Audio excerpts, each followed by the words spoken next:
भगवान बोले देखो डायरेक्ट आए रहसल वहसल तो हमने की नहीं थी कि किस तरह से जन्म की रहसल होती है, लेकिन अब आपसे मेरी प्रार्थना है कि आप रहसल कराओ कि हम क्या करें।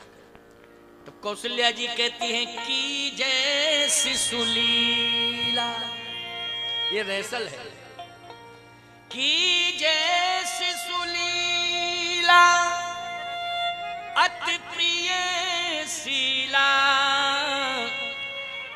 यह सुख परम अनूपा। शिशु लीला करो, तो शिशु लीला जब हम करेंगे तो हमें छोटा बनना पड़ेगा। हाँ, छोटा तो बनना पड़ेगा।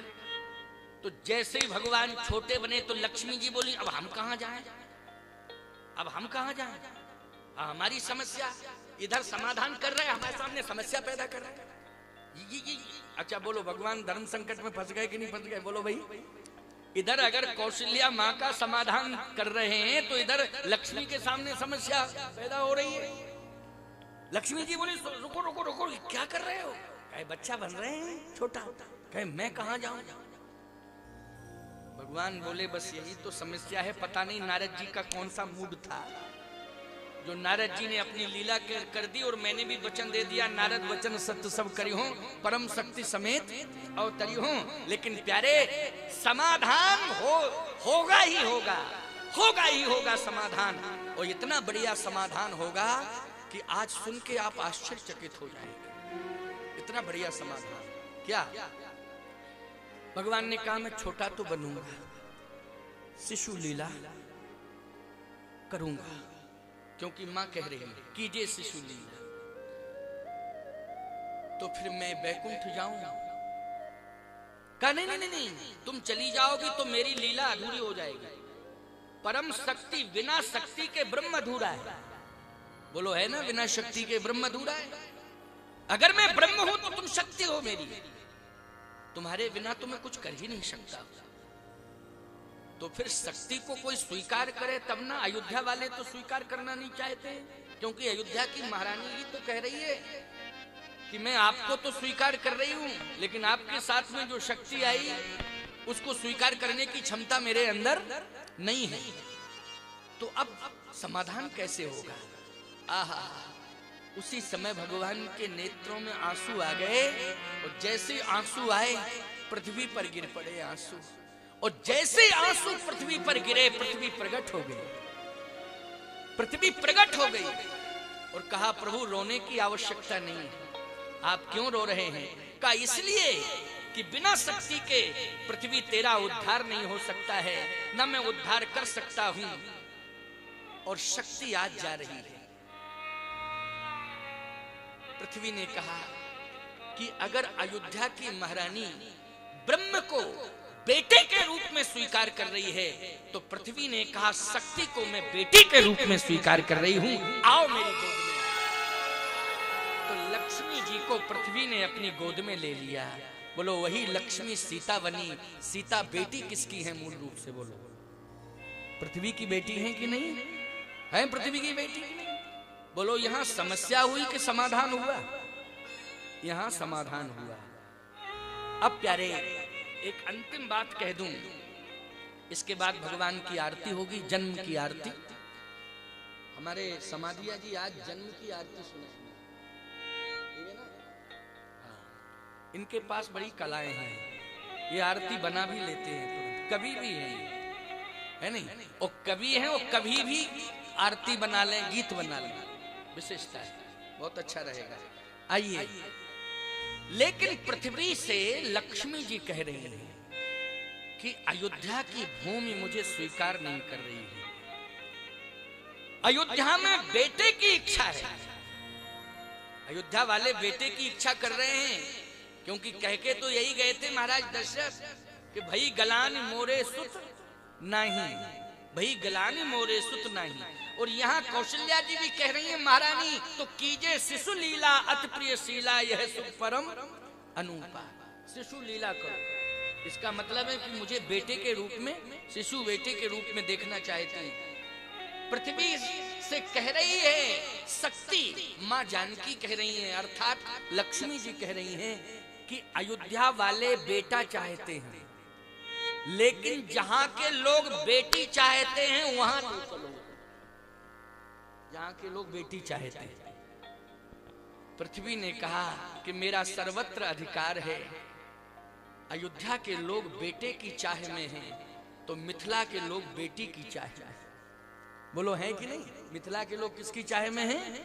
बेटी की चाह में हैं। याद रखना, जिनके घर में बेटी का जन्म होता है उनका घर मिथिला धाम बन जाता है, जनकपुर धाम बन जाता है। ऐसी परिकल्पना करना चाहिए। उस पिता का नाम कुछ भी हो लेकिन वो जनक हो जाता है। नाम कुछ भी हो, क्यों भाई, लेकिन वो उसी दिन, जिस दिन बेटी हो जाती है, उस दिन वो क्या बन जाता है? जनक बन जाता है। उसका घर क्या बन जाता है? मिथिला बन जाता है।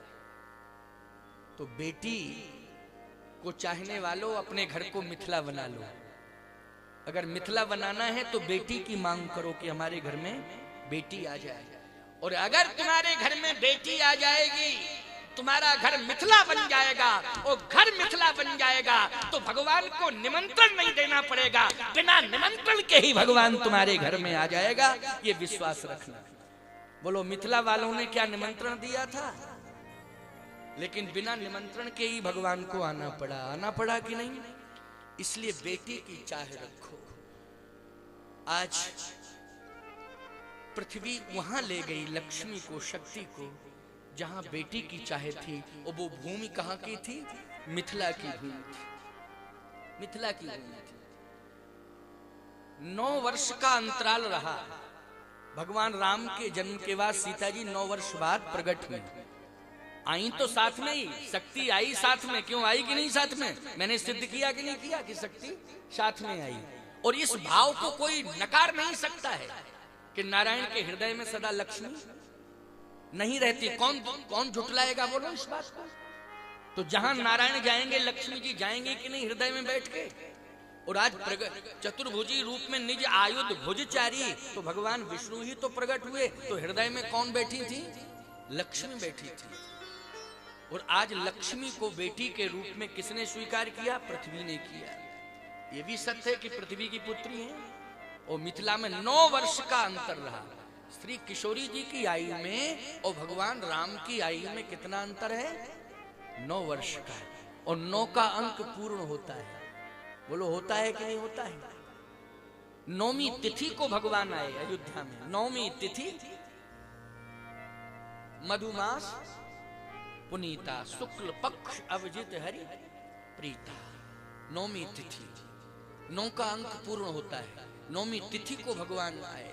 और याद रखना, 9 वर्ष बाद श्री जानकी जी आई। राम जी जब 9 वर्ष के हो गए तब जानकी जी इस धरती पर आई, प्रकट हुई। मिथिला में भई प्रकट कुमारी भूमि विदारी, स्तुति हम लोग करते ही हैं। तो जानकी जी 9 वर्ष, यहां भी 9 और 9 वर्ष का अंतर है। जब भगवान राम मिथिला गए थे तो 15 साल की आयु में गए थे। और किशोरी जी 6 वर्ष की थी उस समय। समझ गए हो कि नहीं?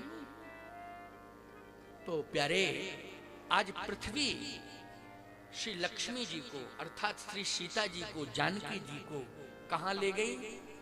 मिथिला की भूमि पर। और एक सीतामढ़ी स्थान है, वहां पर जनकपुर की सीमा में स्थापित कर दिया। एक घट के अंदर श्री किशोरी जी बैठी हुई हैं। ये घट के अंदर बैठी हैं। चलिए, ये भविष्य में चर्चा करेंगे। हो सकता है कि कल राम विवाह की चर्चा ही मुझे करनी पड़ेगी, क्योंकि प्रसंगों का विस्तार जल्दी जल्दी करना पड़ेगा। आज तो दूसरा सत्र पूर्ण होने जा रहा है राम जन्म में। अब मात्र 7 दिन बचे हैं। क्यों भाई, बचे हैं ना 7 दिन? तो कल मान लीजिए विवाह की कथा अगर हम पूर्ण करते हैं तो 6 दिन बचेंगे। तो 6 दिन में विस्तार हमें मानस की कथा का करना ही है। तो उसमें भी हम मंगल ही मंगल सिद्ध करेंगे। हर लीला को क्या सिद्ध करेंगे? मंगल ही मंगल। बोलो, भगवान का जन्म भी मंगल है कि नहीं?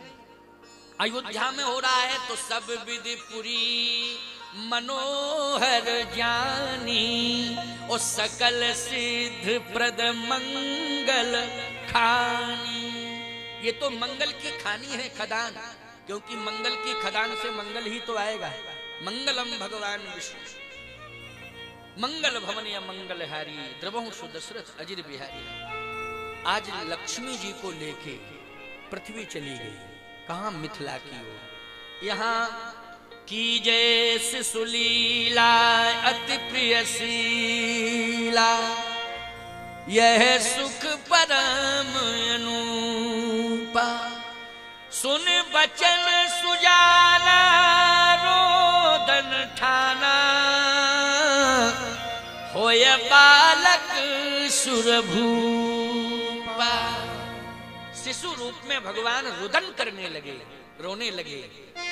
बोलो, रोना भी सिखाया तो किसने सिखाया है? आर्यावर्त की नारी ने रोना सिखाया। रहसल किसने कराई रोने वाली? भारत की नारी ने।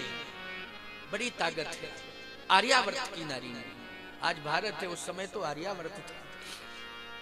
सावधान, भगवान रोने लगे शिशु रूप में। तो सुन शिशु रुदन परम प्रिय बानी, सुन शिशु रुदन परम प्रिय बानी।